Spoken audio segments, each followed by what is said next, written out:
Tu connais ton péché, tu le connais, même si je ne le prêche pas dessus, tu connais ton péché. Mais pourquoi tu l'abandonnes pas? Parce que tu penses qu'il y aura encore une autre vie. C'est ça ta vie. C'est pas la vie de quelqu'un d'autre. C'est ce que tu fais, c'est ça ta vie.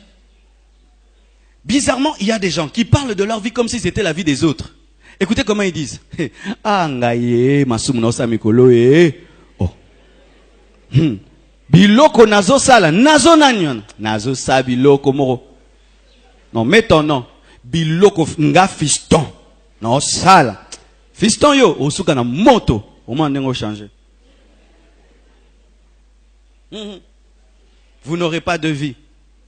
Vous ne reviendrez pas.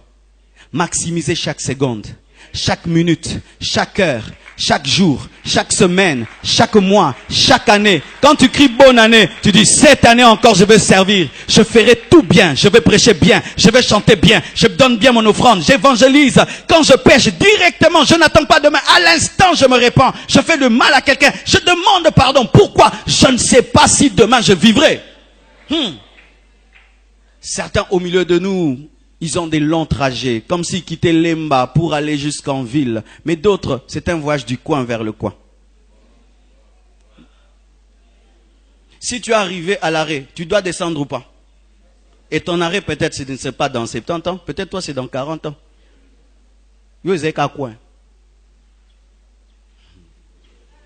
Tout le monde, je verrai les enfants de mes enfants. Est-ce que tu es sûr? Dieu t'a dit que tu verras les enfants de tes enfants. Mais pourquoi tu vis comme si tu vieilliras? Dieu t'a signalé que tu vieilliras. Vivez tous les jours comme si c'était le dernier. Tous les jours comme si ce n'est que celui-ci que tu as, pas un autre. Et je ne peux pas me permettre d'entrer dans lundi avec un péché du dimanche alors que je peux me repentir dimanche. Je ne me mettrai pas en ordre avec Dieu demain, aujourd'hui. Pourquoi? Je n'ai pas demain. Demain ne m'appartient pas. C'est Dieu qui maîtrise les temps. Moi, je ne maîtrise pas le temps. Pourquoi tu te glorifies du lendemain comme si le lendemain t'appartenait? Il ne t'appartient pas. Il appartient à Dieu. Et Dieu peut dire la nuit, tu reviens. Je reviens, mais je ne vais pas mal. Oh, tu penses qu'on meurt seulement parce qu'on est malade? Moïse est mort de quoi? De la volonté de Dieu? C'était ça sa maladie. La volonté de Dieu l'a tué.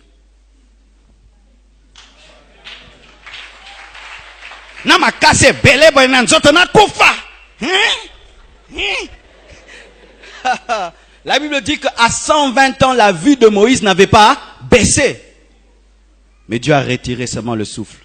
Tu peux dormir seulement, tu fais... Et puis tu...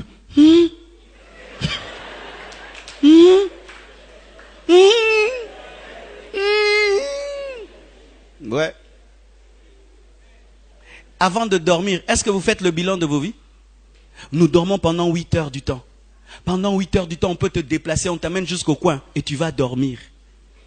N'est-ce pas? Ah, il y a des gens qui dorment terriblement. Hein? Donc tu peux le voler. Tu pars avec lui. Il se réveillera que demain. Et pendant 8 heures du temps, tu es exposé à toutes sortes de choses. La maison peut brûler. Un voleur peut te tuer dans le sommeil. Mais vous dormez dans le péché. Vous dormez dans le péché. 8 heures du temps où tu es comme un mort, exposé à tout, même à l'enlèvement. Oh, je me repentirai avant l'enlèvement. Et si ça vient dans le sommeil? Et si il y a l'enlèvement dans le sommeil, tu pêches, tu dis, je vais confesser demain. 8 heures du temps là, enlèvement. Au Seretruga, au Tigala. Kokoko, bozapi. Bozawapi. Alors on m'a dit d'interpréter toujours en français. Où êtes-vous? Et Simbate, Nalingal. Tu te réveilles, papa n'est pas là, maman n'est pas là.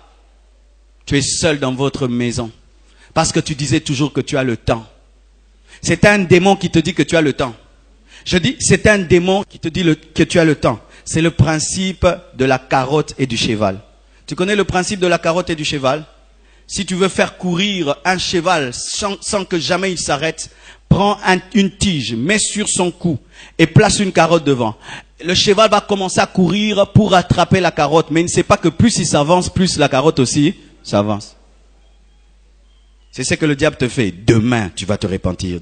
Non, aujourd'hui, demain.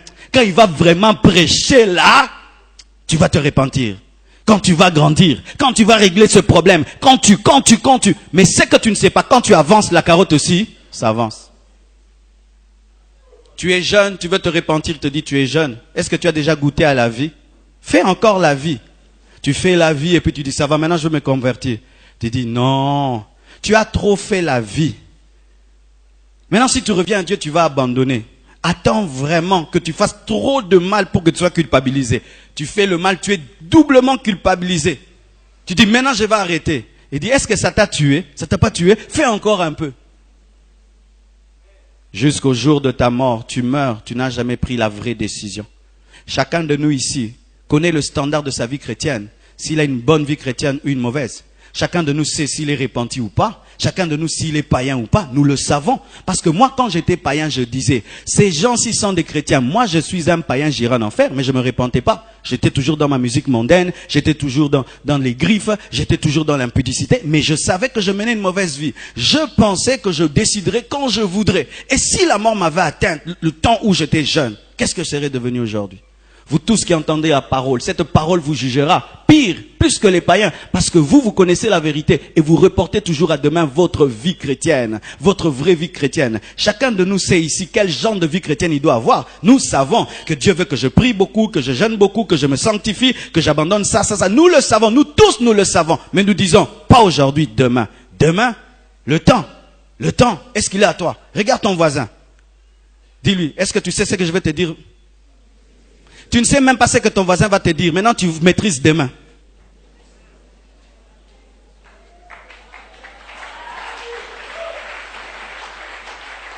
Tu ne sais même pas la phrase qui sortira de la bouche de ton voisin en une seconde. Mais tu peux dire, dans 10 ans, dans 5 ans, je ferai, je serai, j'irai. Vanité. Aujourd'hui, le Seigneur m'a dit de faire un appel aux gens qui pensent, qui sont les maîtres de leur temps. Et ce sera mon enseignement de demain. Qui est le maître du temps? C'est vrai, nous disons que Dieu est le maître des temps et des circonstances. Mais je vais te démontrer comment est-ce que Dieu est le maître des temps. Aujourd'hui, Dieu m'a demandé de faire un appel à certains d'entre vous.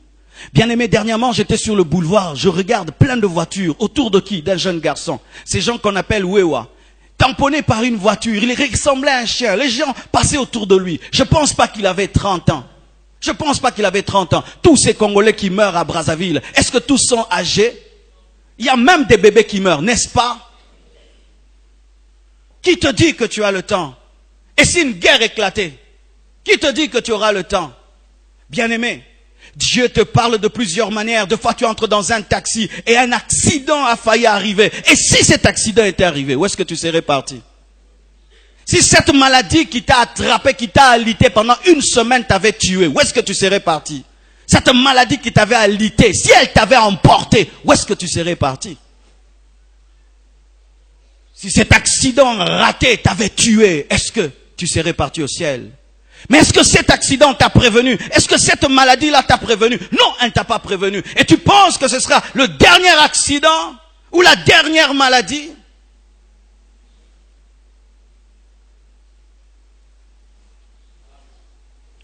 Nous vivons souvent comme des inconscients.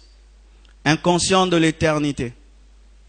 Et vous qui pensez que la vie ne s'arrête que sur terre.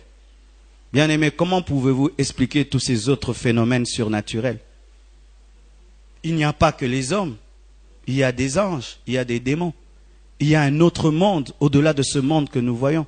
Et c'est de là que nous venons. Nous venons de l'éternité et nous retournerons à l'éternité.